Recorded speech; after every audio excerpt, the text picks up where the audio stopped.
What's going on, bottom line viewers? It's Mitch here, joined by Kevel, Dilly Vanilli. We are here for our Week 9 NFL picks. A lot of bye weeks this week, so your fantasy lineup's going to be hurting, but our picks aren't going to be hurting whatsoever here.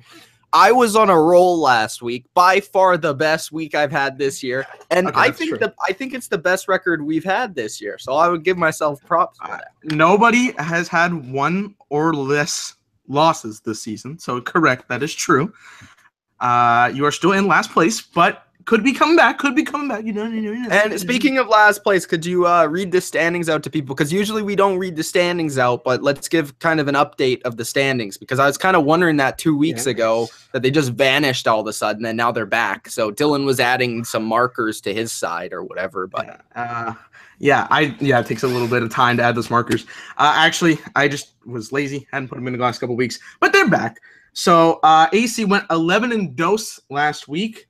The Dolphins and I forgot the other game that he missed. Oh, the Raiders game. He lost those two games. So he is now 76-43 ahead of the competition. I went 10-3 last week. Now I'm 66-53. There is a little bit of a drop off, but we're coming. Kev went 10-3 as well. So he stays in third place, 65-54, one game behind me. And Mitch went 12-1 last week. The Thursday night football game, the only game he missed. 64-55 his record. So we're getting better. We're getting better. Yes, we're actually putting. I think there was at one point, it might have even been last week, where I was below 500. There was a point where you were 42-49, buddy. 42. Coming back. I told you, coming back. We still got half the season to go. I think now we're starting to feel out like who's good, who's bad for sure now. Like, yes, we're starting to figure that out. Even though we don't really feel that anyone is very good, we kind of know who's the good of the bad and who's the bad of the bad, so that helps. Yes. Week number 9. We start off with Thursday Night Football, which is an AFC East matchup, which, by the way, is the best division in football right now if you add up all the records. Buffalo Bills versus the New York Jets. Nobody would have expected that, and nobody would have expected putting Buffalo Bills into the playoff conversation or New York Jets into a competitive football team. But we're here in week number 9, and what should be a pretty good game. It's in New York. It's a division rivalry. It's going to be tough football. It's good defense. The Bills looking like they're trying to make a move to go to the playoffs after acquiring Calvin Benjamin, receiver that they desperately needed to make that. How is this legal? More explosive on offense and make themselves a viable threat to New England in the AFC East. They have done that. They have put themselves in position. Now it's not only Tyrod and McCoy, and they'll get Charles Clay back in a couple of weeks, so that will help. But they also have a good defense, and they have good coaching right now, and they're on a roll, and they're playing good football. The Jets playing good football for about 50 minutes, and then they seem to drop off and give the other team the victory the past 3 or 4 weeks. That's what bad football teams do at the end of the day. This one was very difficult. Typically, this is a game where I would go with just go with the home team. But here, I'm looking at Buffalo as a team that I expect to be that first wild card in the AFC at this current point in time. So I think this is a game that they really need. When I take a look at the schedule, this is a tough stretch for them.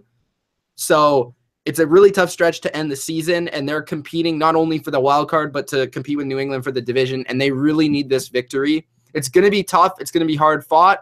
It's going to be a sloppy game, but I think the Bills, at the end of the day, they have the more complete team, the better quarterback, and the better defense, and I think they find a way to pull this out. Don't expect too much from Calvin Benjamin, though. I don't think he'll be too, acclimated with his surroundings with the offense. So don't expect too much from him, but in the future, he should definitely help. So I got Bills. This should be Thursday Night Football's given us some pretty interesting games this season. Last week was a bummer, 40-0, but hopefully this week could be better. The Bills have been one of the surprising teams in football, considering earlier on we thought they were trading away all their pieces, and we're like, what's going on with Buffalo? And now they're actually winning some games.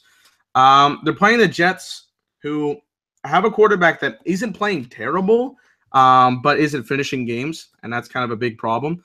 For the Bills, they've had some pretty good games this season. You're looking at them like they could be a good wild card team. But they play some interesting games, like Mitch said, down the stretch. Next week, or the next game that they play after this is the Saints. Should be a fun game. They play the Chargers, who've been rough and tough, the Chiefs, and the Patriots in the next 4 games alone. So those are hard games. You think that this one would be a game that they really desperately need to win. And I think they will come out on top. I think they've got more of the talent here, and I think this is a bigger game for them where they've got to take a hold of it, because if they go 5-3 and then face that hard 4-game stretch, it's not going to be a good situation. You would rather have them have a little bit of a cushion in order for this to happen. So I'm going to go with the Bills on this one. Yeah, I first of all, I'm not sure if I'm necessarily convinced the Bills are going to be in the playoffs.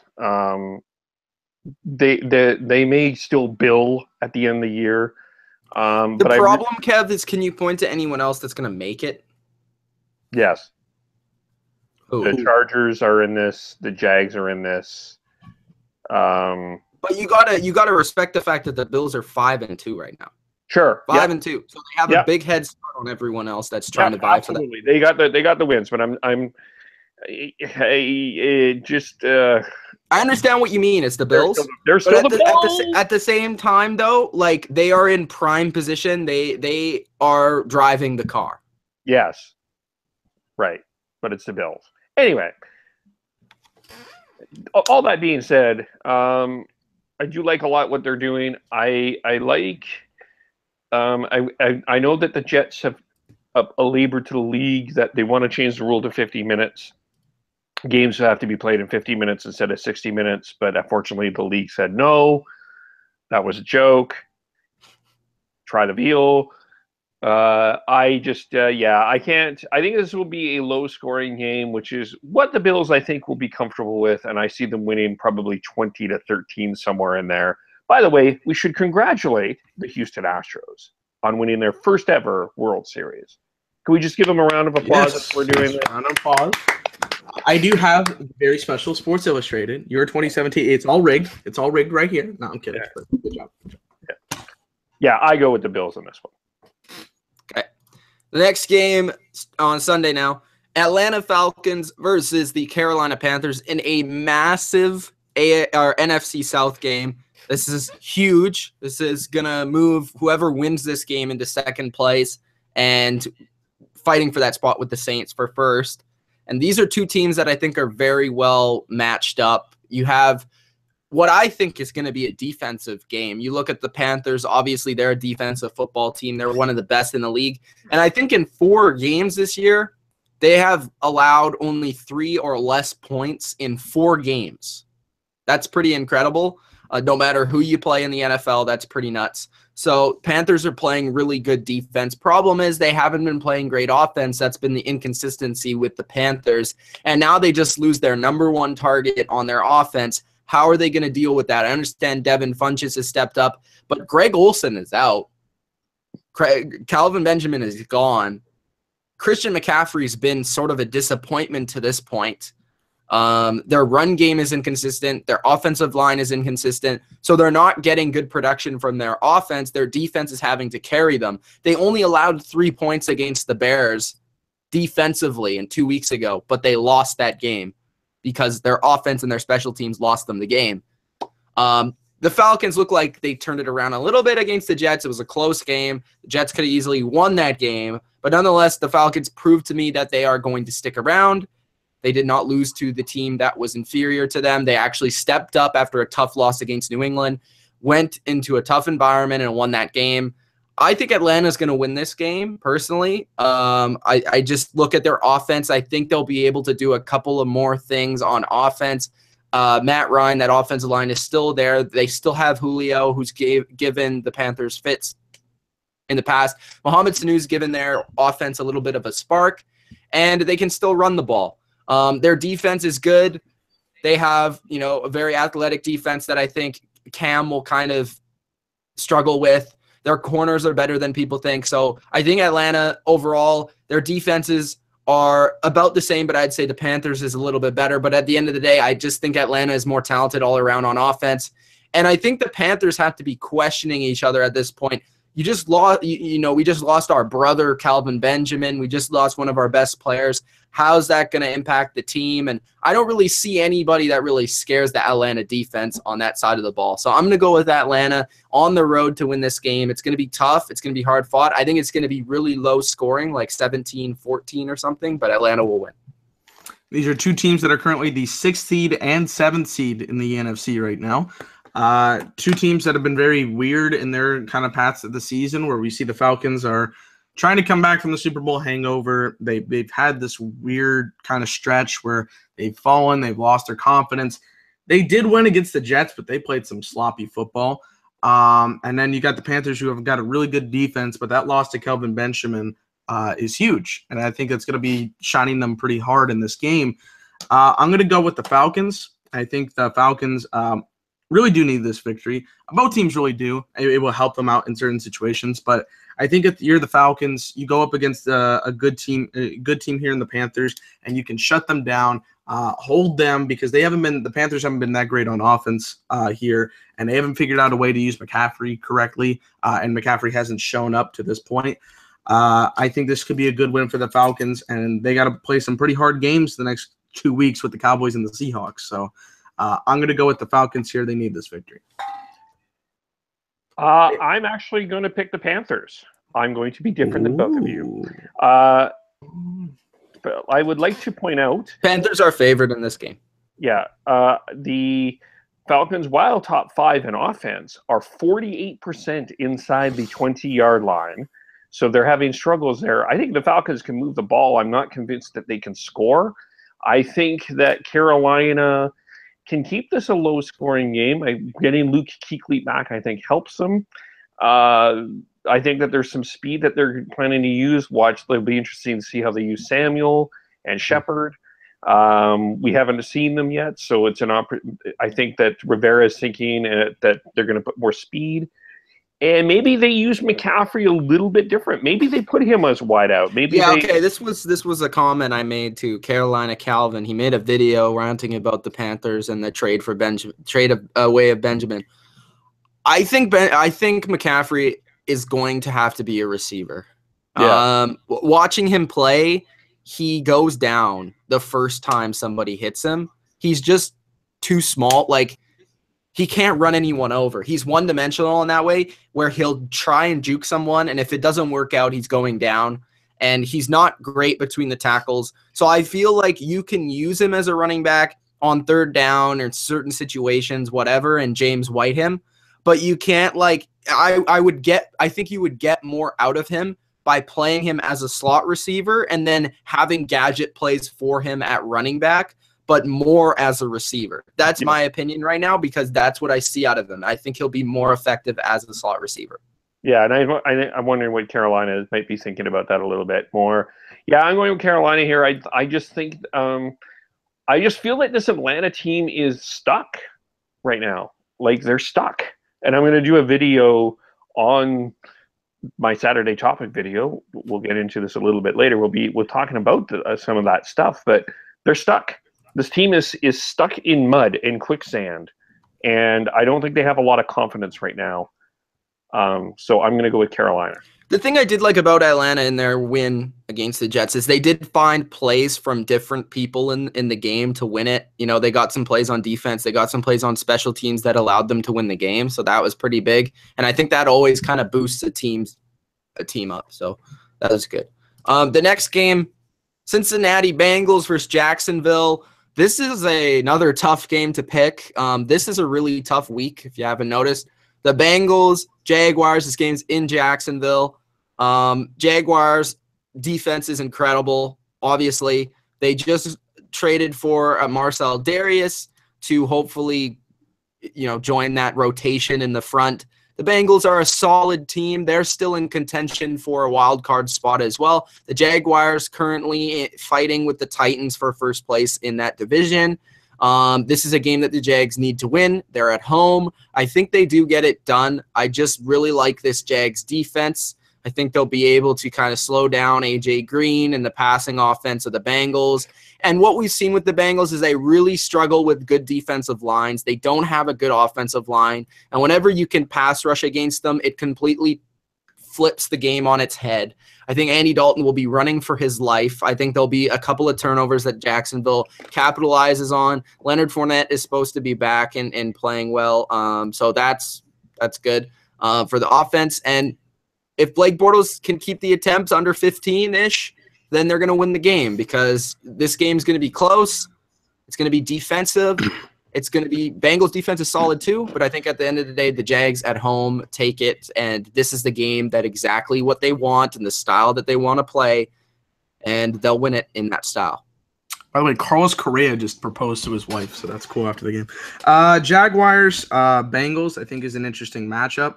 I like the Jags defense. Of course, Mr. Kev put them on top 5 scariest teams list a couple weeks ago. Spooky. Halloween has passed, but still.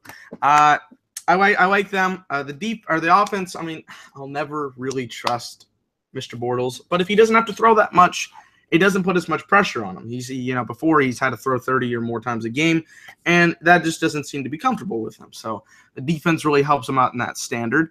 The Bengals, I picked the Colts to win, and they were so close to doing so had it not been for a Brissett interception. So they were very close to losing the game against the Colts. You're playing a Jags team I think is tougher and has a really, really good defense that's going to help them out in many ways and get them through some key situations. Plus, they want to keep alive in the wild card race, and this is a game that they're going to have to win compared to some of the other games in their schedule. I got to pick the Jaguars here. I'm picking the Jaguars here too. Bengals are 3rd worst against the run, and Fournette will be having a nice day. So maybe Blake Bortles will not have to pass more than 5 times. Maybe. The one thing I am concerned about with the Jaguars, I'm going to be interested to see how they defend Joe Mixon, who had 91 yards receiving last week. And so that he's getting more involved. I think that will make it close. I'm looking at a 21-14 win for Jacksonville. Mm-hmm. All right. The next game, we have the LA Rams heading to New York to play the Giants. Rams fresh off the bye. This is a game that was easy for me. Saw it, put the Rams down. The Rams are a playoff caliber team with a good offense that finds ways to move the ball. They will do so with Sean McVay, and they've had multiple weeks to prepare. Todd Gurley's a machine right now. Their receivers are working. I think they don't get enough credit, not only for the scheme that they have, but for all the players they have on offense. They have like 4 or 5 receivers deep. They have a couple tight ends. They have a running back. They have an okay quarterback. Don't think Jared Goff's quite there, but he does make the plays inside that scheme, and he doesn't make a ton of mistakes. The Giants just don't have it on offense. If they are a little bit more explosive, it might be a tighter game. But I think the Rams win this by about 10 points. I think that the Giants' defense is still solid, but I think the Rams do enough there. And then defensively, the Rams' defense has gotten better and better every single week. Aaron Donald is causing havoc in there, and Wade Phillips is doing a good job coaching, so I have the Rams winning. Wade Phillips is one of the most underrated coaches in the league as a defensive coordinator. I like this team. They give some little bit of spark here. Again, one of those legit videos I made a couple of weeks ago, about a month ago actually now. And they have proven themselves to actually be pretty good. The Rams are favored 3.5, but for some reason on ESPN, the Giants are favored by 61.9%. Which is asinine. Giants have nobody. They really have Evan Ingram as their receiver, their only receiver talent. And then you look down the list, and there's not much potential there. I think Sterling Shepard's playing in this game. Is he back? Okay. So there is 2 receiver threats. But I think their season's just they're 1-6. They don't have that explosiveness. Janoris Jenkins got suspended indefinitely for violating team rules. So that's another thing that they got to worry about, another thing where they got to add on the list of what the fuck, kind of season they've been having. And the Rams, they got to stay close with the Seahawks because I think are they currently tied for their record right now? Yeah, they're tied, but technically Seattle's ahead because they got that one divisional win. So they got to stay up in the race with a team that's been pretty hot in the Seahawks lately. So I think I'm going to go with the Rams here. Good competition for them. They need a good win coming off the bye. Yeah, I'll make this quite simple. I think the Giants are on their way. I think they have the moving truck already. When they played the Seahawks before the bye, that team was just I've never seen a Giants team represent themselves in such a deflated manner as they did against Seattle.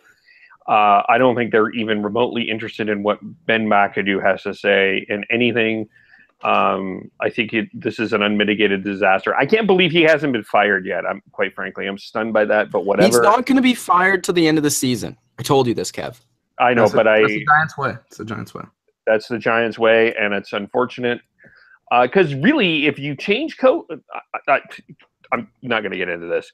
But I do think it's going to be very interesting looking to next year what the Giants do as head coach, because you know that they can't be happy that their neighbor New York Jets are 4-whatever, and the Giants are 3-5.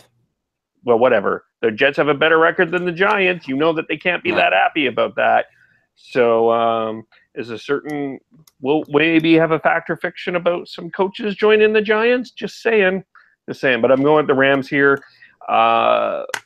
They're in my top 5 of power rankings for the NFC right now, even though the Seahawks are technically ahead of them.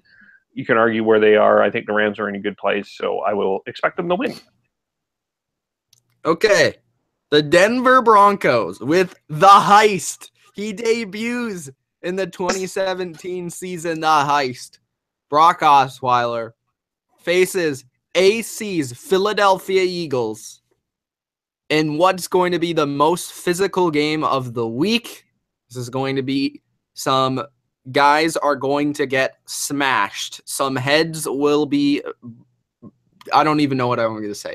Smashed open, cut open, something like that. So I think this game is going to be defensive. I think the Broncos defense is going to force the Eagles into some tough situations. I think the Eagles will struggle at the beginning of the game, but I think as the game wears on, the Eagles and Carson Wentz will simply overcome it because Brock Osweiler is not going to do anything.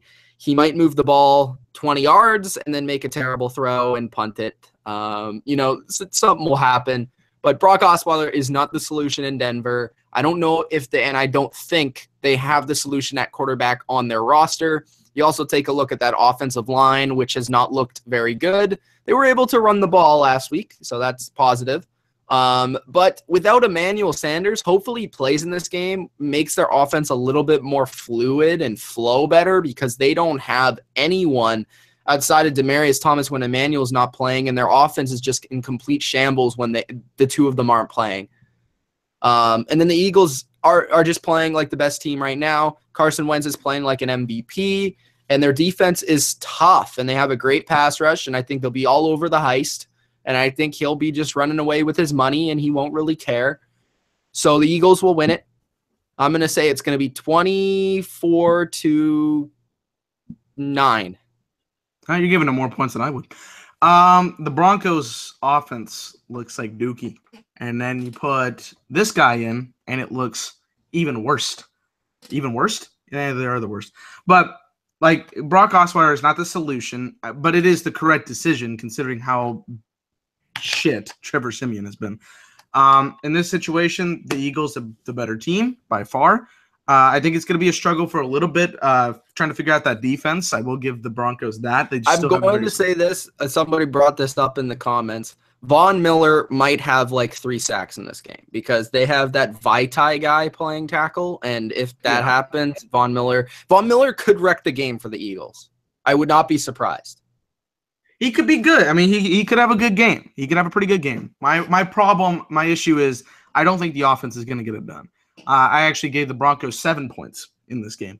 I think the Eagles are just going to be too much of a weapon, and I think it's going to be maybe similar to the first quarter of that Redskins game, where they're a little bit struggling to figure out that defense. But I don't think the Broncos offense is going to be able to respond and put up points, and then the Eagles are going to figure out something where they get Zach Ertz, get him going. Nelson Aguilar could be a threat. I'm going to go with the Eagles here pretty simply because they need this one to keep their pace up. Mitchell, get in! It's me! I am back! Actor! I am not in back! I have been practicing rehearsal. Have you been practicing in front of your mirror? Yes, rehearsal. I must talk to you about two people. First of all, Trevor Seaman. Seaman? Seaman? Simeon? Whatever that man's name is. He does not practice. No practicing. We're talking about practice? Practice. We're talking about practice? This man is terrible at that team. Why did he go to school? Kev, or Actor? Where's Kev? I'm Actor. Kev is busy. Where's Kev? He's busy. I got one more thing to say. I know that Kev is a big fan of The Heist. How do you feel about him? Let's talk about Brock Osweiler. Brooklyn, whatever this man. He is a tremendous performer as a pirate, a robber. He robs people of their money and does nothing. No performing whatsoever. And then he is one of the best actors in the NFL. He does no acting. He pulls off the fact that he's a quarterback. No, he plays the role of bank robber very well. Quarterback, no good at quarterback. He acts so well that the Texans paid him all this money and they didn't even meet him. That's tremendous acting as well. Brilliant performance. Brock Osweiler. Trevor Seaman later. He should be with Emma. Brock Osweiler is such a good actor that Actor couldn't even see he was acting. That's great acting. Great acting. That's incredible acting. Brock Osweiler, greatest of all of the actors. Now go act. Now act. Okay. All right. Who's Kev picking for this game? I don't know why he just doesn't have Actor pick one of his games. I don't get it. What? Actor doesn't really know what a football is. It's just... Well, he shouldn't... I mean, if he knows the acting of Brock Osweiler, I mean... Yeah, I guess, yeah. See, he didn't even catch up on that. I had to give him the tip that Brock actually acts like he's a quarterback, but he's not. No, he knew he was a good actor when he saw the bank heist. He saw the money. He knew the money. Saw the money. I'm going to make this ridiculous statement, so get out your dam. Okay, great. Get it ready. Okay. If it wasn't for the Cleveland Browns, I think there would be a lot more people talking about how bad the Denver Broncos have been drafting quarterbacks over the years. Because it's jack shit. It really is. Actually, that's not a damn comment. Surprisingly enough, that is not a damn comment. It's, when you look at it, wow. If they did not stumble into Peyton Manning, where would this franchise have been the last 10 years? Just saying. Seriously, seriously. No, I'm not laughing. I'm not laughing because of the damn comment. Well, they wouldn't have ever been good. So. Yeah. I'm going to be really interested. I'm picking the Eagles. They're the number one team. I got to get all this out. They're the number one team. You got to say it because AC will check the tape. Yeah, but I am going to, and then he'll say that you don't want. He doesn't want them to be the number one team on your power rankings. But if you say that they're not, he'll get after you for saying that. Okay. That's now true. for my perspective, I'm cheering for the Broncos because I want them to go to 7-2 so we can get that number one seed. But what I am going to be interested in is how these wide receivers play against these Denver corners. Because I don't actually think that if there is a weakness on the offense for Philadelphia, I would say it is the wide receiver core. And I'm not entirely sure if this team it's also left tackle right now. Yeah, and that offensive line. So I think that I don't know if I'm going to be interested to see how this game plays out. I think Denver will keep it close for 3 quarters, but unfortunately their garbage heap of quarterbacking is not going to help them, and that's why I think Philly will win. And also, I just want to pose this. Okay, go ahead, Dylan. I'll pose a question after. Okay, I was gonna say, don't expect Jay Ajayi to have a big game in his first career game as an Eagle as well either, considering how good the Broncos have been on run control. Continue. Yeah. And I think we get into that a little bit too. I'm going to be interested to see how consistent Jay Ajayi plays because that hasn't been that pattern that he. I want to say this, then I'll ask my question. I don't really get the trade, honestly. I know it was only a 4th-round pick, but LeGarrette Blount is statistically been the best player with contact in the NFL. He has made the most people miss him in the NFL. But you do need a couple. But it's the same running back. It's the same type of running back. Yes, he's a little bit younger, but you're not gonna. When you watch the Eagles play, it's not really Blunt's fault that they're not running the ball properly. They're not able to get good run blocking.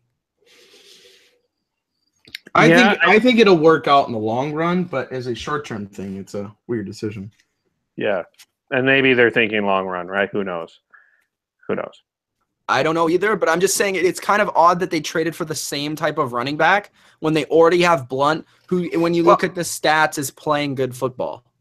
To be fair, though, we don't know who made, if the Dolphins were trying to just get rid of this guy. Because if that's the case and they said, hey, we want a 4th-round pick, I'm like, well, fuck yeah, I'm going to trade that pick away. Even Madden 18 would not allow this trade. That's a fact. They actually wouldn't allow this trade to happen. So why? Because it's some highway robbery. That's what I would say.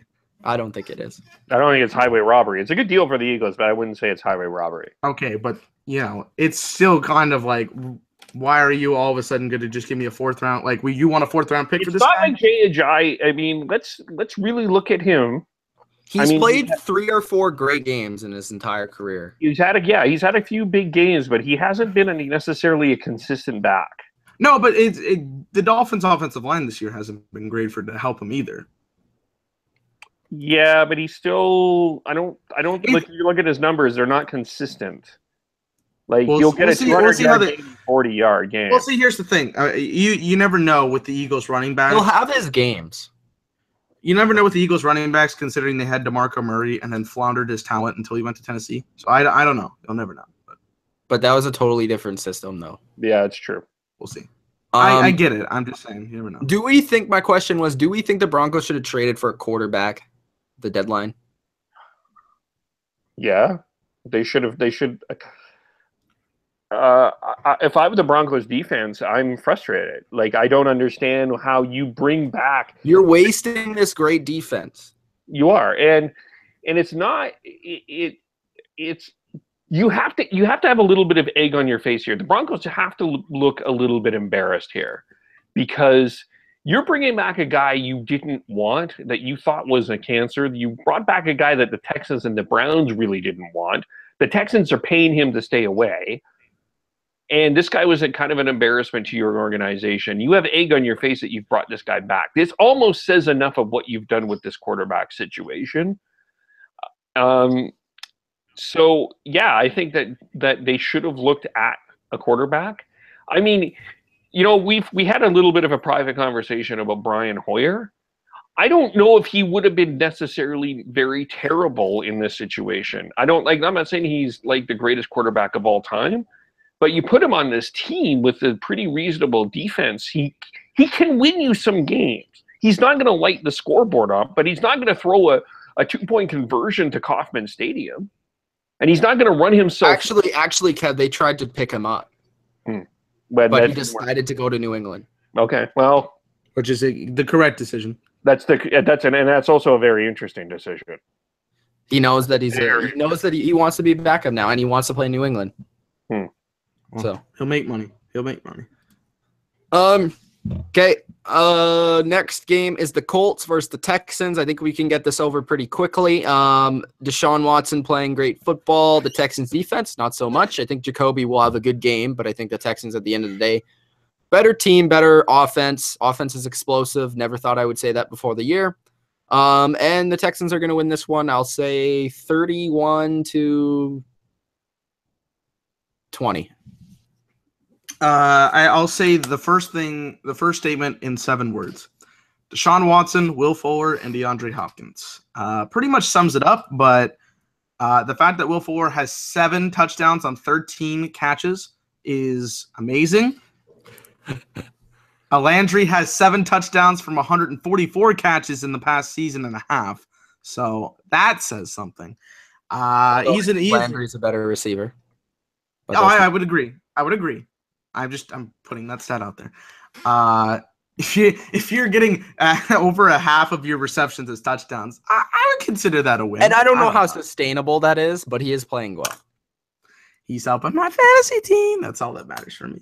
They're gonna play a bunch of nobodies, jamokes. This team put up 38 points against a pretty good defense, and now they're playing the Colts, who we couldn't legitimately name half of them. So I'm gonna go with the Texans. I hope everybody goes to the Texans. I'm going with the Texans, but I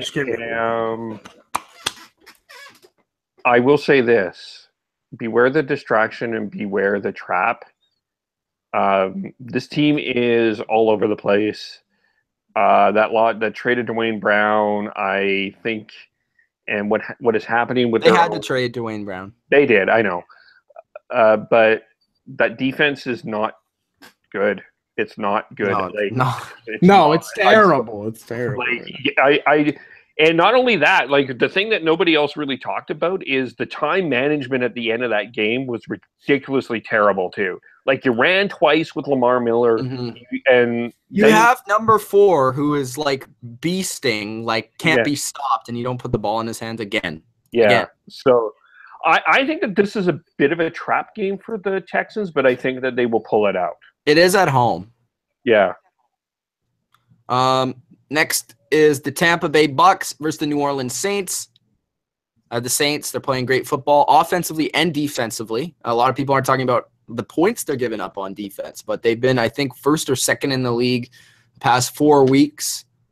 Kind of like my Patriots in the way that they've kind of jumped back and played some good defense. They're forcing turnovers on that side of the ball. They won a tight, close game against the Bears last week that a lot of Saints teams in the past wouldn't win. Typically, their defense wouldn't be able to play that style of game, but they did, and they executed, and they played well. I think the Saints are a dangerous team going forward in that NFC. I like what I've seen. I think the most positive thing is that their defense is playing that well, and we know what their offense can do, and I really like the balance that their offense shows. I think they're going to destroy the Bucs defense, which is not very good. And there's so many questions about the Bucs that I just can't pick them at this point. Saints are at home. This is going to be a real tough one for the Bucs. I'm going with the Saints. Man, I'm just looking at all the bye weeks this week, and that's going to kill my fantasy team. Bucs, Saints. I like what the Saints have been doing. Again, the other legit video I made. Thanks for almost 8K views on that, by the way. Good shit. So I like the team. The offense, of course, I didn't think was much of an issue, like making that video. I knew the running back system was great. Drew Brees, obviously a great quarterback. Defense had always been questionable for me, but they've been getting it done. They've been able to play good football, and I like that. The Bucs, I think, have lost all steam. They've lost everything. They didn't even play bad on defense last week. They gave up 17 points, but their offense can't score. And that's shit considering they have Deshaun Jackson and Mike Evans as receivers. I don't understand it. And I think that's going to continue, unfortunately, against a good Saints team. The Saints are at home, which is good home field advantage. I'm going to pick the Saints here. They're the way stronger team, and they need more steam to keep it going throughout the season. So I think it will be a tough test for the Saints secondary, though, because the Bucs are doing well in terms of statistically passing the ball through the air. I think they're still first in that regard, maybe second. Yeah, so, Winston's questionable at best, though, to play in this game, so they might be going with Fitzpatrick. Okay. So that will be interesting. They actually are worse with Doug Martin than they were without him, which is interesting in and of itself. I'm liking the way that the Saints are playing. I would actually propose that they are the number 2 team in the NFC right now in my power rankings. I think it's arguable. And Sean Payton's 5-1 since they put him on the hot seat, and so he will now go to 6. I don't know why he was ever on the hot seat, but you know why? Because it was to me, it felt like his time in New Orleans seemed to be up. And what he was doing wasn't. If he was ever going to lose his job, the Giants would have instantly taken him. Oh, no question. I'm not saying that he shouldn't be somewhere else, but sometimes you stay at a place too long, that it could be time for a change. Well, didn't he have 3 consecutive seasons of 7-9? Right? Yeah. So I would thought he would have already been fired if that was the case. The worst defense in the league is a question from somebody. They were. I think it's the Colts. Yeah, I would agree with the Colts statement. Kev, anybody? I would actually propose this, that from what I saw, and we saw the Colts and the Texans, I actually might think the Texans are worse. Interesting. Speaking of a team that I think is a shit. Like you look at how that game went, 7-0. They came back every single time the Texans scored. The Seahawks came back and scored. They didn't make. No. I'm not saying they're not a bad defense. They're a terrible defense. I just wouldn't put them worse than the Colts. Let's go. Mitch, one more game and then comments. Yeah, sure. A team that I also think has a shit defense plays at home this week. The Tennessee Titans. They play the Baltimore Ravens. I'm going with the Ravens here. Going with the Ravens. Yeah, you haven't picked your pick yet, so there you go. I'm just gonna say I'm gonna go with the Ravens, and then I'll allow you to pick, and then we'll talk about it. Oh, this is some bullshit. Don't do that. Don't play this game. Okay, so yes, this is one of the 2 games that I discussed earlier with this group that I had not picked yet, and I still don't know who I'm gonna pick here. Tennessee's currently favored by 4 points. I'm gonna go with the Titans. I'm gonna go with the Titans here. I just got a weird feeling. They're 4-3.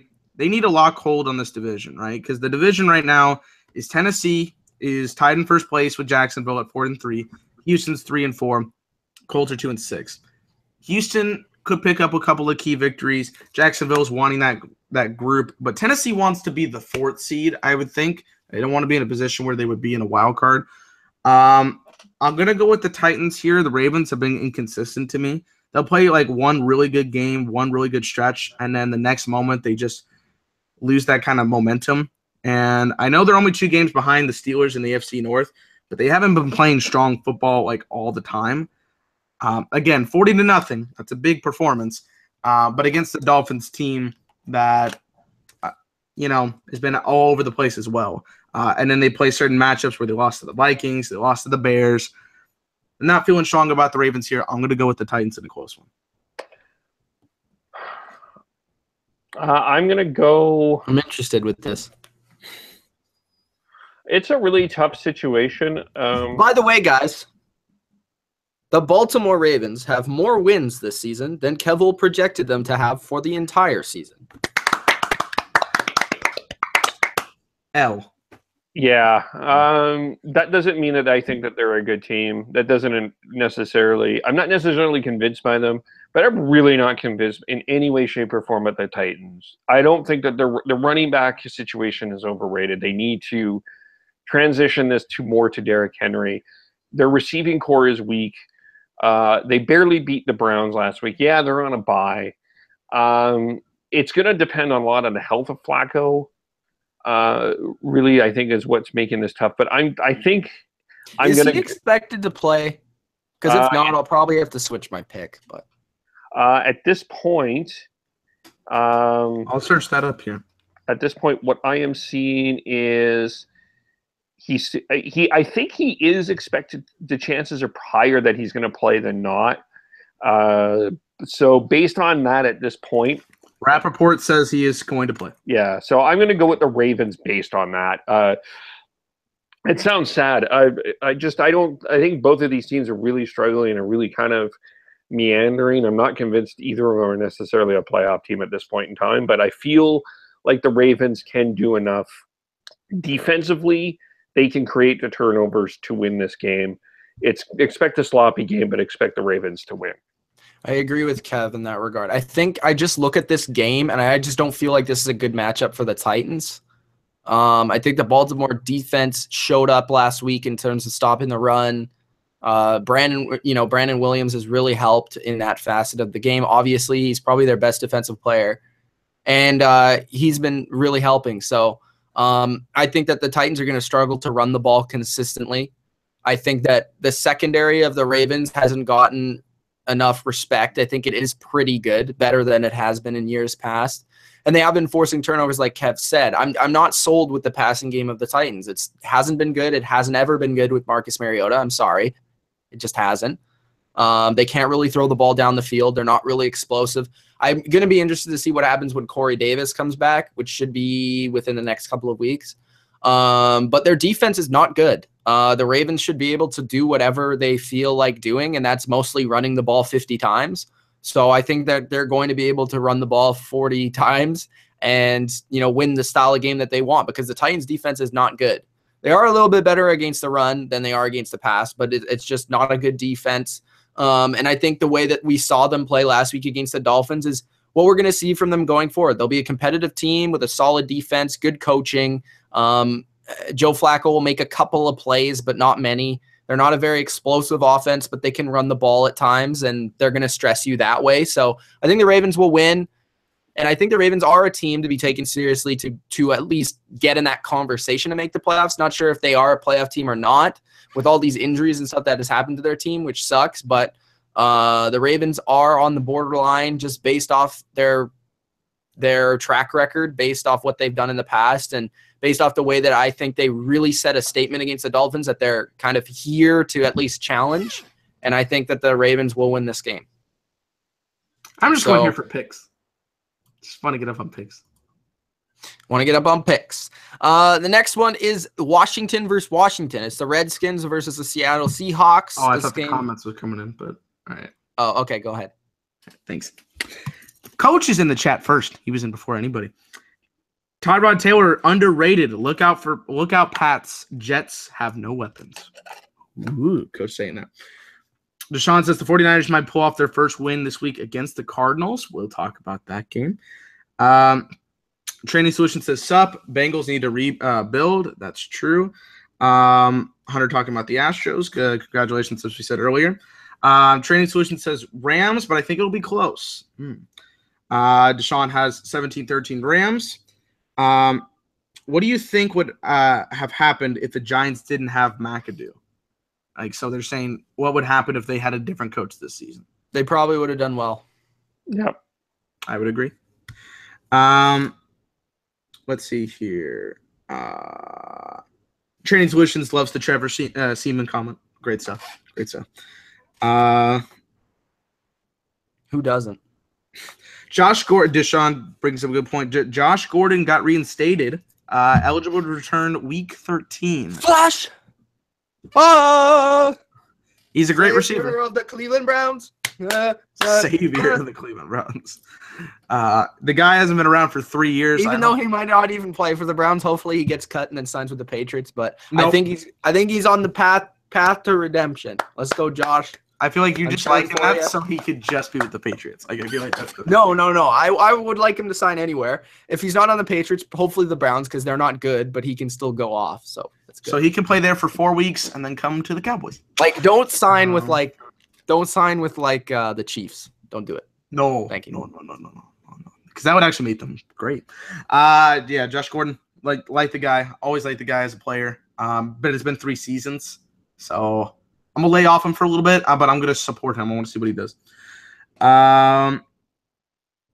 Let's see here. I do find it impressive that a former 400-meter gold medalist said that he could enter the Olympics and win the 400-meter. So that's pretty impressive. Wait, what did he say? He said that Josh Gordon could enter the Olympics and win the 400-meter. Oh, so somebody that actually did. Oh, okay. Someone that actually won the 400-meter. Oh, okay. I was confused what you said. Okay. Not Josh Gordon said it. Somebody else said it. I was like, wait, Josh Gordon said Josh Gordon could do that? That's some third-person meta shit right there. And he's still 25 or 24? He's pretty young. I think he's 25. So he's still got. I think he'll. This is a guy that put up 1,600 yards receiving 3 seasons. If Mike Vick had it at 30 coming out of jail, then I think Josh Gordon's gonna have something. Yeah, I would agree. You do say conditioned in jail, though. I will say that. You don't play football, but Sports Fury, Titans over Ravens. I do like this guy here because I've watched his videos, and he loves the channel as well. Thank you. Deshaun says Kareem Hunt is. You've seen his videos? Yeah, I've watched some of his videos. Subscribe. Oh, subscribe to our channel. Cool. Yeah, just pointing that out there. What's up, man? Deshaun says Kareem has not done anything lately for KC. That is a fact. And Yankee King says Giants need to rebuild. Yes, they do.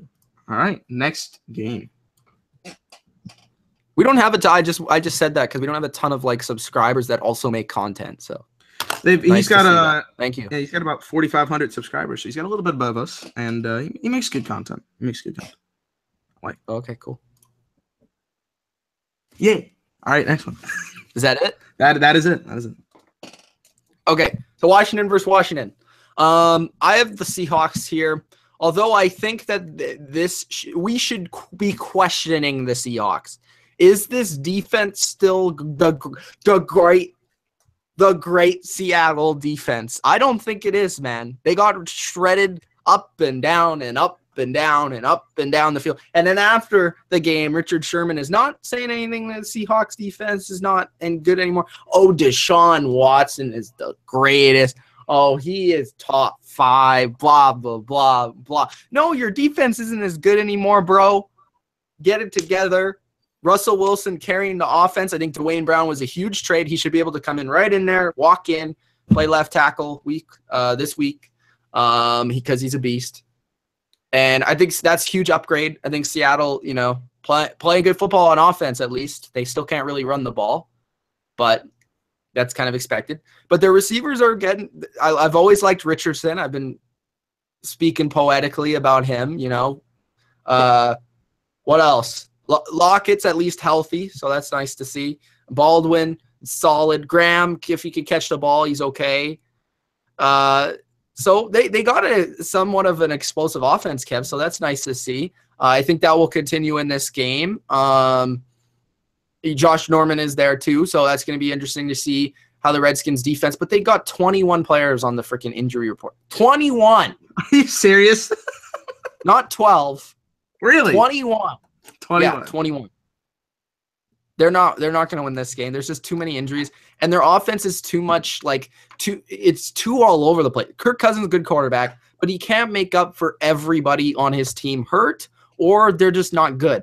I do think, though, that it's going to be a challenge for the Seahawks to cover Jamison Crowder, who I expect to have another good game here. But I think the Seahawks defense will be a little bit better because the Redskins are just I can't even explain it. But, yeah. Seahawks will win. I'm going to say it's going to be 27-21.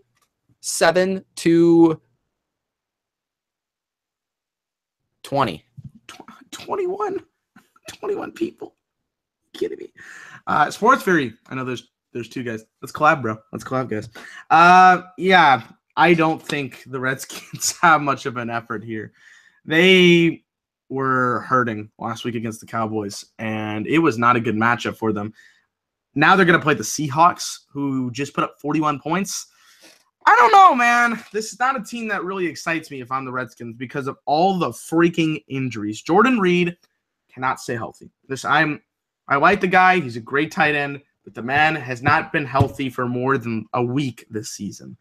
Kirk Cousins is trying his best, and please give me some fantasy points because I have to start you this week because Tom Brady is on a bye. But I can't see it. The receiving core is a mess. You've got Jamison Crowder, who actually had a pretty good game last week, and then two non-existent factors in Terrell Pryor and Dotson. It's just there's nothing there for these two guys. For the Seahawks, they're getting it done. Tyler Lockett had a great game last week. Thank you very much, Kev, for your boy helping me out on the fantasy team. I still lost, but it was a nice addition to the team, and I will start him this week. And even though the running back situation is a very big issue, I don't think it's going to be much of an issue if a lot of those guys are in the injury report. Got to go with the Seahawks. No question. Yeah, I'm going with the Seahawks here. Let's first respond to Mitch's comment about Richard Sherman. I think what he said in the media and what is going on in the dressing room are two different things. So don't believe everything you hear, and don't assume that this team gave the credit to Deshaun Watson, but they know that there's a lot to fix there. Big question this week for the Seahawks, is Earl Thomas going to play? He played most of the rest of that game with a sore hamstring. He might be out this week and next week. Uh-oh. So that'll be interesting. So the Seahawks, yeah, great trade. They pick up Dwayne Brown. They don't a little bit expensive, Kev. A little bit. I think when you need a tackle, you have to make those moves. It's a bold move they needed to solve, and if you're getting into, we'll get into this in the video, but if you're going in, I guess you got to make those moves. No, I get it. I would do it too. Yeah, I'm just saying it was a little expensive. Yeah, but and they still couldn't get rid of Lane. That's going to be really awkward. I think once Deshaun said is there, Lane is going to be sitting. He'll have a seat with Martavius Bryant and they'll talk about bikes. Oh, okay. Yeah. Bikes. Yeah, get some bikes action. Yeah. Get bike action there on the bike pass in Seattle, having a coffee. Do you know the Seahawks actually have spent more draft picks on offensive linemen than any other position? By the way, that'll be another future video. Yeah, and because they suck at it. Yeah. Anyway, terrible. I think the Seahawks will win. I think the Seahawks will have a better defensive effort. I don't know how they're going to run the ball. They don't have a running back of any sort. I'm tired of the CJ Process. Maybe will play, and I'm quite frankly really tired of the Thomas Rawls and his potential. He literally last week, one run, he ran into a Texans defender and puffed his chest. And I'm just like, that's enough, okay, enough. I'm not tired of you. I'd rather use him than Fat Man Lacey over there. Well, yeah, he's no better. But... Oh, where's my Chinese ball? Let me get the food. Anyway, this is the issue with Washington, and I think their coaching is a big struggle. I think they don't use Chris Thompson nearly enough appropriately. Their receiving core is lost. Kev, let me get him in fantasy. Let me get Chris Thompson in fantasy. I need a running back this week. No, he's fine in fantasy, but in terms of how they use this guy, in terms of scheme, no, I wasn't joking. Confusing. And I don't know. I'm starting to wonder if this league is starting to think that Kirk Cousins is not as good as people think that they are. I think it's very interesting that Kyle Shanahan. What did the 49ers make by trading for Garoppolo? Yeah, that's you know what though. Oh, hold on. We're getting accurate. I think one of the things is that they actually realized that Kirk Cousins might not automatically go to them because the Steelers need a quarterback, the Broncos need a quarterback, the Giants need a quarterback, the Jaguars need a quarterback. All these teams are going to be trying to get. Are you really gonna pay that much money for Kirk Cousins? Are you gonna pay? Those teams will 100%. If I was the Broncos, I'd pay him anything he wants. I would, because they would maybe win the Super Bowl if they had Kirk Cousins. They would be in the conversation. They may be in the conversation, but I don't know if I would pay him anything he wants. I would pay money. I don't know where we would. I don't know where we put Kirk Cousins right now in the top of quarterbacks. Okay, let's do our annual top quarterbacks. I don't know if the NFL. Okay, so number one, are changing quarterbacks, obviously. Brian Hoyer, number one. Get obviously. in. What I'm trying to say here is, I think that there are some people in the NFL, in this league, that I think have a very much lower opinion of Kirk Cousins than you do, and I don't think that they would pay them as much as you think that he's worth. Okay, let's go over our quarterbacks. All right. This is Mitch's quarterback rankings. Oh, at number one, I have Thomas Edward Brady Jr. Okay. At number two, sitting on his couch, is Aaron Rodgers, but he doesn't count. At number two right now, I have Carson Wentz. I would agree with you 100%. At number three, this is tough. I want to see if you're going to put who I think you're going to put, but I'm going to wait. At number three, I have Rusher Wilson. There you go. I was waiting. At number four, I have Deshaun Watson. Yeah, I agree with you so far. At number five, this is tough. I'll go with Drew Brees. Not sexy at all, but I'll go with Drew. Not sexy, but I guess the job. At number six, Case. I'll go. Oh yeah, obviously. At number six, I will go with, I'm just looking through all the teams. This is tough. Number 6 is, I'd go with Stafford, number 6. Number 7, I would go with Dak. Number 8, I would go with Alex Smith. Number 9, I would go with. This is solid. I thought I was gonna have more. Number 9 was where it starts becoming difficult. Ben Roethlisberger. No, absolutely. 9. I would go Cousins at 9. He's not in my top 10. Who's ahead of him? Yeah, I was like, Tyrod. Okay, not CJ Beathard. Yes. Not Drew Stanton. Not Jared Goff. Not Jameis Winston. Nope. Not Matt Ryan. Nope. Not Cam. You hate him. Not Trubisky. Not Hundley. Not Case. Not Eli. Not Jay. Not McCown. Okay, these are the ones you could argue. Tyrod, you could argue. You could argue Ben. You could argue Ben. And I would argue. I would probably argue Matt Ryan, maybe. Oh, and Derek Carr. That's it. And Rivers. I would actually put Rivers ahead for sure. You could take him out of the top 10. You could. Yeah, I think Cousins is at 9 for me, and at number 10 I would put your Tyrod Taylor. Mike is dying there. I just heard him. Hello? Yeah, that's better. Okay. At number 10, I would put Tyrod Taylor. Yeah. He's been playing good. Yeah. Anyway, my pick here is Seattle. And I think this is also going to be interesting. Jay Gruden on the hot seat. What's going to happen as the season goes forward? All right. Ooh. Did you pick? Yeah, he picked the Seahawks. He picked the Seahawks. Okay. Cardinals, Niners. Ooh, I'm very interested to see these picks right here for this game. For some reason, an 0-18. I have to play this video first in honor of my boy, Brian Hoyer. 1 sec. Your boy. This is my favorite video of the week, by the way. Okay. It's gonna be second because that Chargers video was great. System.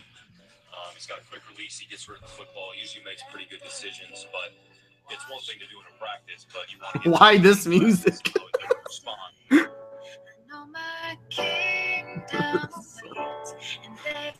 This was my second favorite video this week. It's not. It was. Oh my god. It's hilarious because half of the highlights of the video are Ryan Mallett. That's not even him. Anyway, yeah.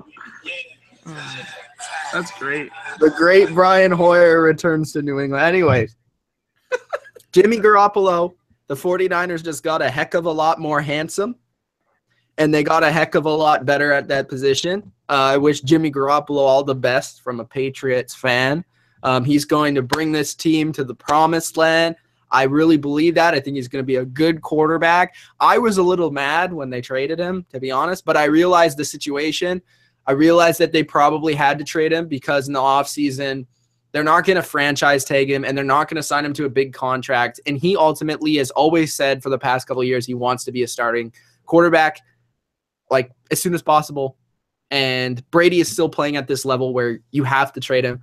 So I think Garoppolo, he won't be playing this week. He won't be playing for maybe even this season. But I think that once he gets in there, this team has a bright future ahead with them. And as we said before this year, I think the 49ers will be in the playoffs within the next 3 years.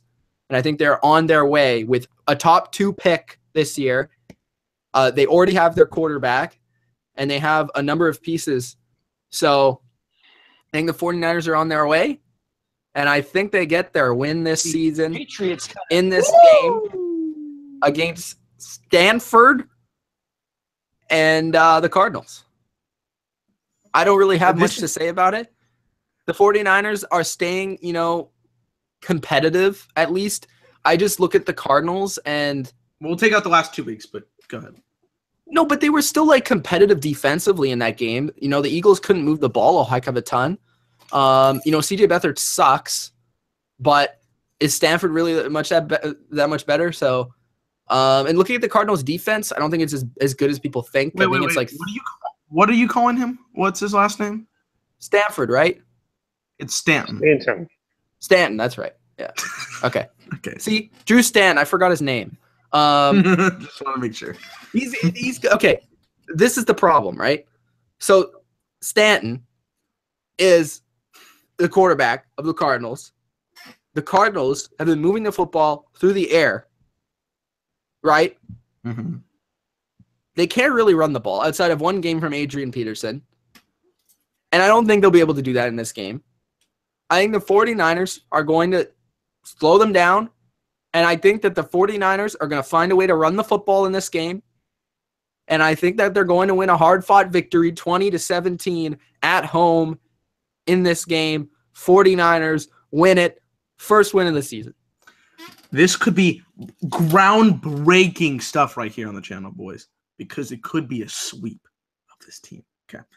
By the way, before we get into my pick, I said the 49ers were going to be a playoff team, not next season, but the season afterwards. And the fact that Garoppolo is on this team helps my case. Thank you very much. Going with the 49ers. I think Kev has picked the 49ers 3 or 4 times this season. 4. Holy crap.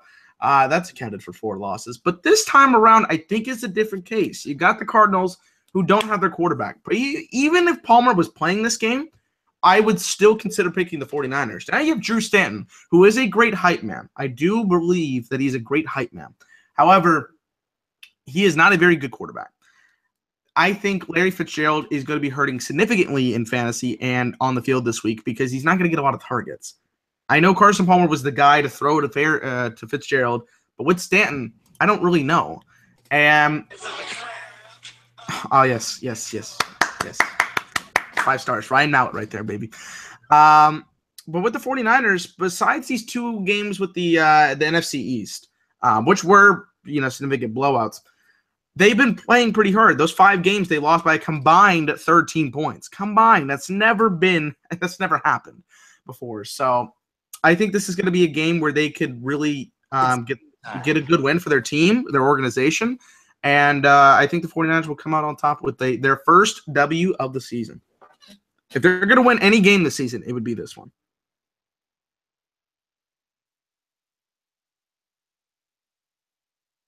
Unmute.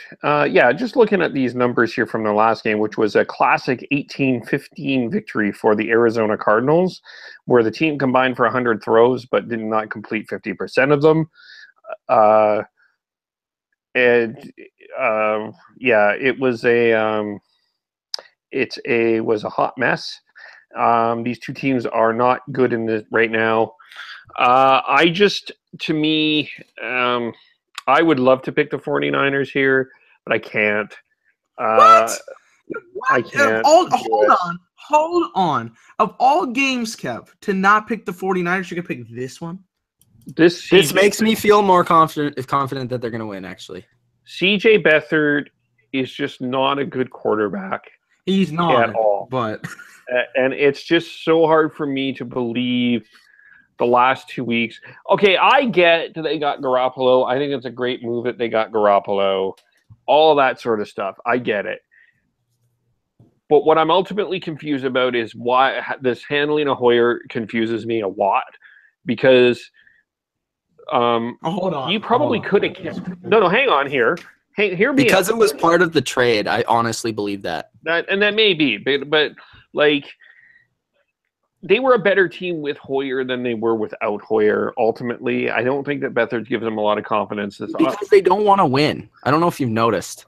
I know they don't want to win. I understand that, and I think that they're going to continue to accomplish that. Not that this Cardinals team is great. They think they're great. They puff themselves up. They think they're legends. They're a completely overrated team. When did they say that? Well, Adrian Peterson is a legend. Yeah, Larry whatever. Fitzgerald is a legend. Whatever. They are. You can't even deny that. bro. Whatever. Can't even I think don't be the Colin Cowherd over here. 18, another 18, 15. Adrian Peterson's like the 25th best running back of all time. Stop. I'm not saying that. No, Colin Cowherd needs to get out of here. Skip. I'm gonna skip him because he's terrible. Oh my goodness. Yeah, I'm going with the Cardinals here. I believe I could pick 20 quarterbacks that are better than Cameron Newton. Like, chill out. That's what Kev says too, though. I don't think you can name 20 quarterbacks better than Cam Newton. I could barely name the top 10 quarterbacks in the league. I mean, I noticed that Cameron Newton was not on that list. No, he was not. No, but he would definitely be in the 10 to 20 category. There's no question about that. Yeah. Yeah, I guess in terms of ability, yes. In terms of mindset, no. That's the problem. That's where. Wait, what were you asking me, Kev? Yeah. I'm done with this. Question for you. I'm done. Hi, Cam. How are you? What? That's it. I'm leaving. It's over. Okay. Let me throw a scenario out to you just to tease something. Cam Newton to the Broncos? Skip. They would win the Super Bowl. Skip. They would win the Super Bowl. Skip. I don't know. I'm a Patriots fan. I hate the Broncos. If Cam Newton was on the Broncos, they would win the Super Bowl. Chiefs versus Cowboys. Dylan. This is going to be an interesting game for everybody to pick. Zeke starts a suspension this week, and this is the game that really sucks to start it off with. But I don't think the Cowboys are like seeing this as now our season's over. I think they're like, we're going to have to just get through this. We're going to get him at the end of the season. Push on. This offense is talented. Obviously, you got Dak Prescott, who is one of the top 10 in the league. No question about it. Don't even test me on that. He's been playing solid football. He didn't put up good numbers last week, but that's because Zeke literally stole all of his yards. And now that he's going to have to throw, it's going to be better. The pressure, I think, is going to be an interesting factor. I'm not 100% sure about that. But I think Alfred Morris is a good backup running back. He's not going to be putting up as many numbers as Zeke, and I get that. But I think he is a good running back, a solid backup that has some good talent and has been in the system for a couple of years. So I'm looking forward to that. I want to see Cole Beasley have a good game. I want to see if Dez can have a good game as well. The Chiefs' defense has been quite overrated this season. We've talked about this before, so you never know. With the Chiefs, I think they have the pieces. Kareem, I think, will have a good game this week. If we can stop Travis Kelce, that would be great. But I don't know if we can. Hopefully we can. And the Chiefs have been stifled the last couple of weeks. Even though they got the win last week, they were kind of stifled for a little bit in that game where the only receiver threat was Travis Kelce. Let's be honest with that. So it'll be an interesting game, to say the least. I think it'll be a dogfight. I think it will be the game of the week. And to put out the stat that I always love to put out, the Cowboys' record when Joe Buck does not announce the game is 4-0. And their record when he does call the game is 0-3. They're playing on CBS, so that is not possible that they can have Joe Buck on commentary because Tony Romo will be on commentary for his first Cowboys game. So, yes, that's going to help out a lot. So I'm going to go with the Cowboys. I think it'll be a high-scoring game. I'm going to predict 34-31 Cowboys. You're gonna have the clapper over there, Jason Garrett. Tony's calling the game, guys. Tony's got the game, bro. Tony calling the game from the play. Yeah. Tony. Yeah. All right. No Zeke today. Hey, I never really liked Jason Garrett, but yeah. That's what he does. He's the clapper. He is the clapper. Okay. I'm sorry, Dylan. I'm sorry. Chiefs are gonna win the game. No Zeke, no win for me. If they had Zeke, I was going to pick the Cowboys, to be honest with you. I was going to pick the Cowboys. But the Chiefs, I think their offense is real. Their offense is good. Yeah, they played the Broncos. Really good defense, and they're a defense that can match up with the Chiefs. They have really good corners. The Cowboys don't have those corners. They have a pass rush. We'll give them credit for that. They don't have the corners. And I think the guy that they're going to have to worry about most, yeah, Travis Kelce will do his thing, but I think Tyreek Hill is going to be an issue for the secondary. I think it's going to get one big play in this game where it's going to be like a 60-yard touchdown or something like that. But I do think the Dallas offense will be able to move the ball nonetheless, even without Zeke. I think Dak will have a nice game beating the secondary. Something interesting to note, even though he probably can't play yet, is Tamba Hali has been activated off the IR. He's not really the same player, but he's coming back for this defense, which should help, but he's not playing this week. But I just look at this matchup, and I think the Chiefs will be able to do a little bit more. They still have their playmakers there. Zeke not being there takes a total dimension away from their team, from their offense. And I get the sense that, yes, the Cowboys will be playing for Zeke in a way in this game, and that might power them to a better performance. But I just don't think they have the same explosion. I don't think they'll have the same ability to control the game on the ground. And I'm just not a big enough believer in that defense to stop the Chiefs' offense. So I'm going to go with the Chiefs. I think they're slightly the better team, and even though this is in Dallas, I think they will take the game. But I think it will be. It's actually not in Dallas. It's not in Dallas. I don't think it's not in Dallas. Yeah, it is. It is. It is. Yep. I thought it was away. Chiefs at Cowboys. I'm gonna go with Chiefs. Oh, that helps me out. 30. The Cowboys 24. Yeah, Dilly, I'm sorry. I'm picking the Chiefs too. And I think I would pick the Chiefs even with Elliott. I just look at this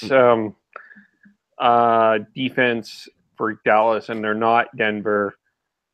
And I look what Kansas City has been able to do consistently all season with their offense, other than the game against Denver. I think, yeah, they've been kind of a bit stumbly here and there, but I think they can do enough to get the job done. They haven't been really blown out. I mean, we have some questions about him, which are valid questions, but I do think Tyreek Hill will have a big game. I think Travis Kelce will cause some problems. I think Kareem Hunt will also have a really good game as well. I just look at the Kansas City weapons as being just too much for this game, and I don't see this Dallas receiving crew as a very strong receiving crew, and I think that's going to be an issue going forward. And Dez is going to face Marcus Peters, and I think Marcus Peters has the advantage on that one. Sorry. So I am. Hey, the only other time everybody else picked the Cowboys except me, they did win. So that's fair. Let's go, boys. Let's go, boys. Okay. I was expecting it, though. Raiders versus Finns. I'm going to let you guys answer this first. Because you want me to be there. Okay, so I don't know who to pick in this game. I really don't.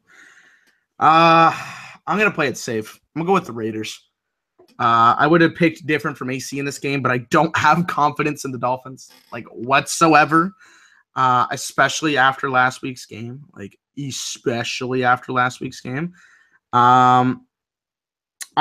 don't know. Like, we thought Matt Moore was going to be a good performer for Jay Cutler to not be in there, and then they throw a goose egg. Jay Ajayi's gone, which hurts them more effectively than it helps the Eagles, if we're going to put it in those terms. And I don't really know what the Dolphins can bring. They haven't brought a lot of funk there, and I think they're losing confidence. They're playing the Raiders, who are not great. They're certainly losing a little bit of steam. They've been playing some pretty shit games. And what was their last game here? But they're last in their division right now, technically. They lost to the Bills in pretty embarrassing fashion, 34-14. But I think it'll be a win for them. I have more of a sense that the Raiders know what they're doing a little bit more than the Dolphins know what they're doing, and that's kind of saying something. So I'm going to go Raiders.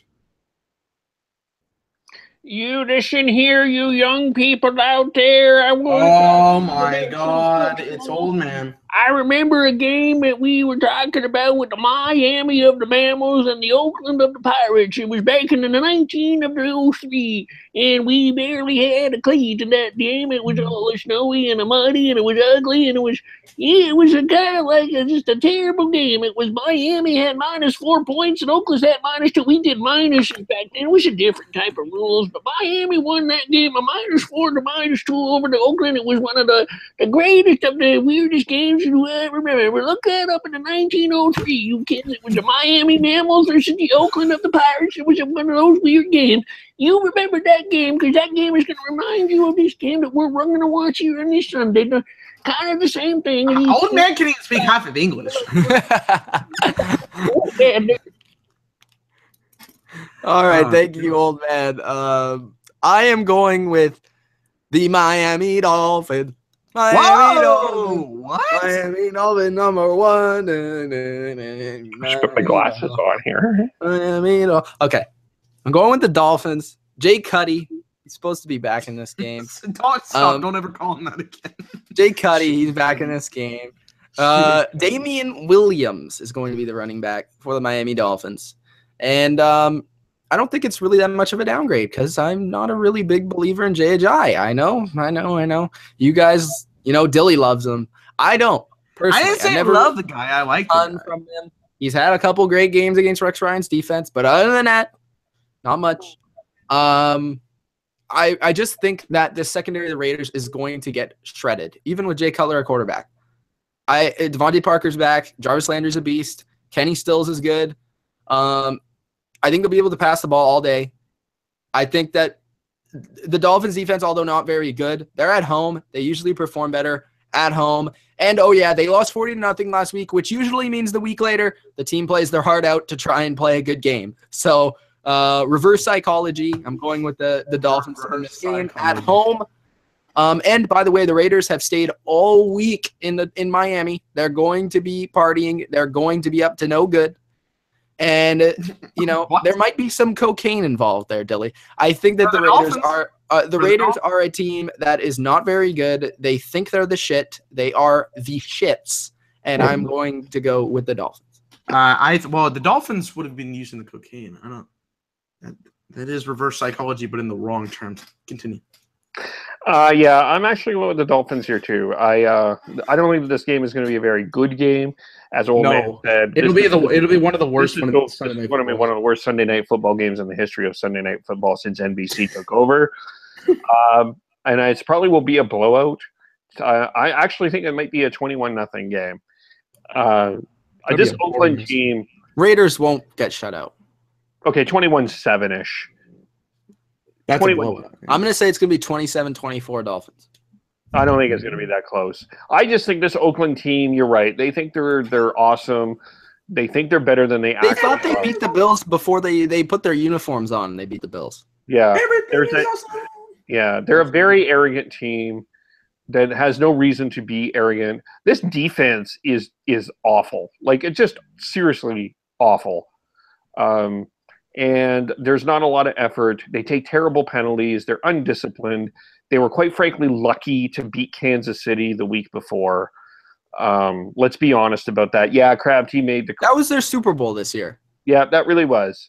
That really was their Super Bowl, and they needed like 4 penalties from Kansas City to win that game. Let's not forget that. This team is not good, and Miami will win.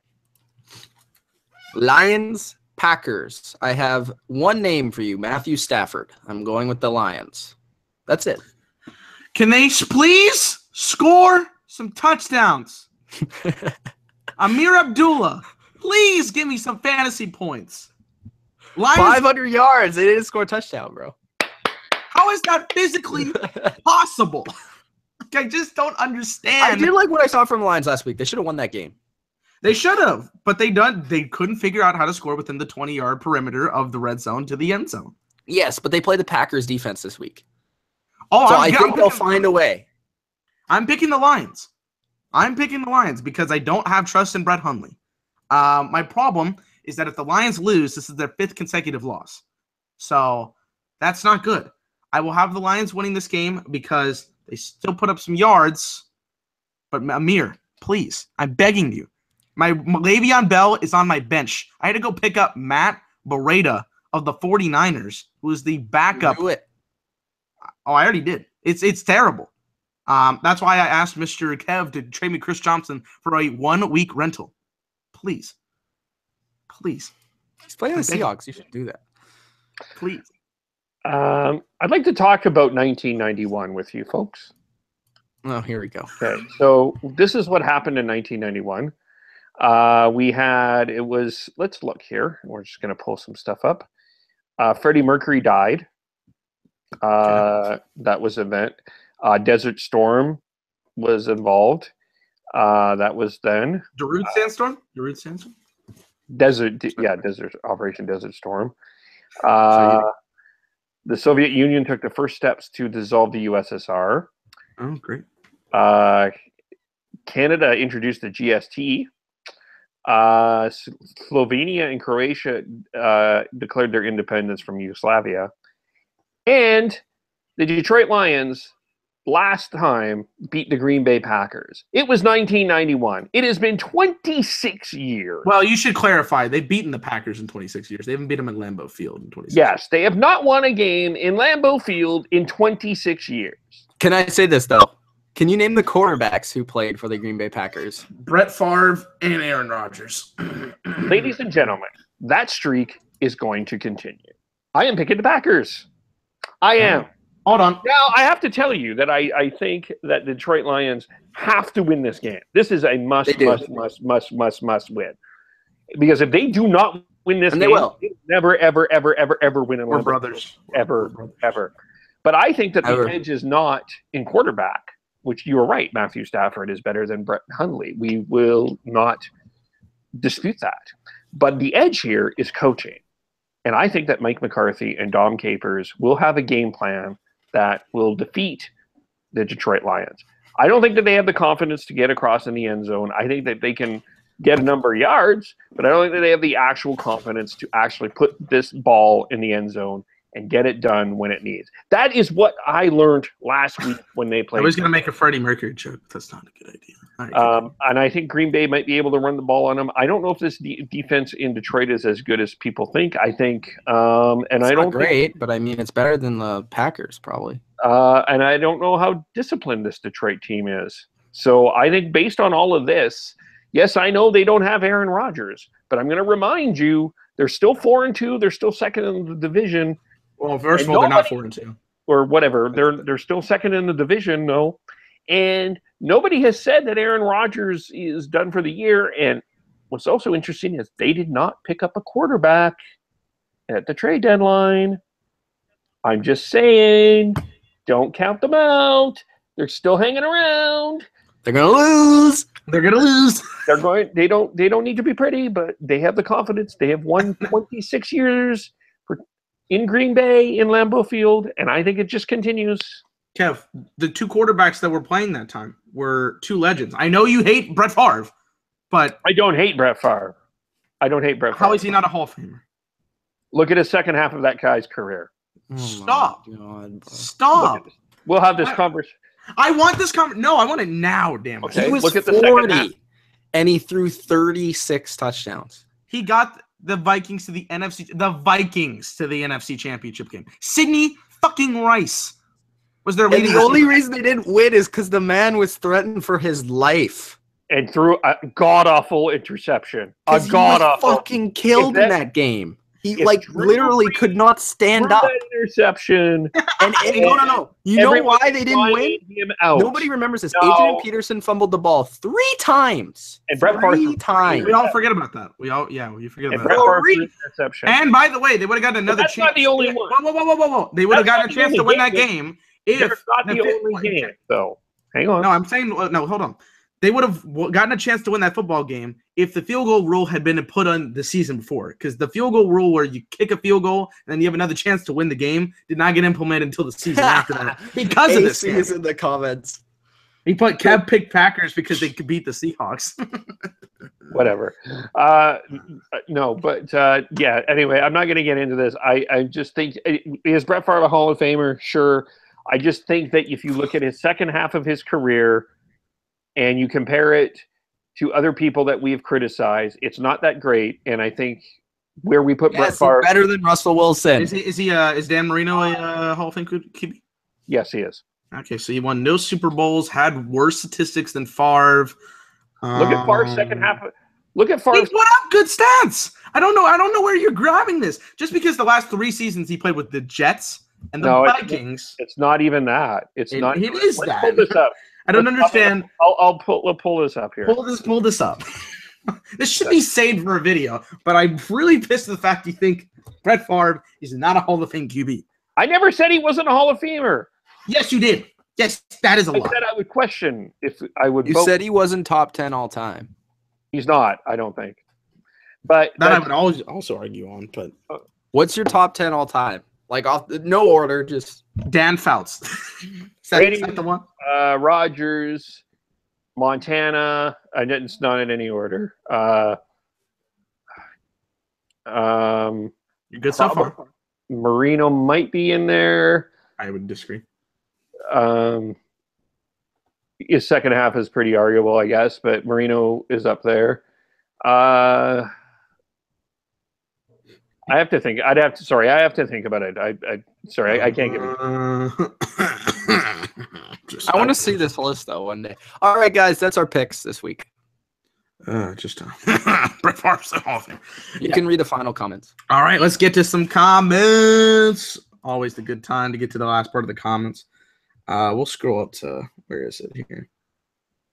Hey, you found the last time we actually we stopped here. Okay, Deshaun says they might fire Gruden at the end of Jay Gruden at the end of the season. Could possibly be there. Predator says Kirk to the Broncos is a good idea, but I like Kirk to the Jags personally. Anybody else like the Kirk to the Jags? That would be great. It'd be good with that defense. Let's see here. A couple stuff. Predator says Carr is a bit overrated. I would agree. I liked him last season, but he hasn't proven much this season. So I would also agree with that, even though I like Carr. Sports Theory says Seahawks over Redskins, and it could get ugly. And also thinks that the 49ers will get their first win this season.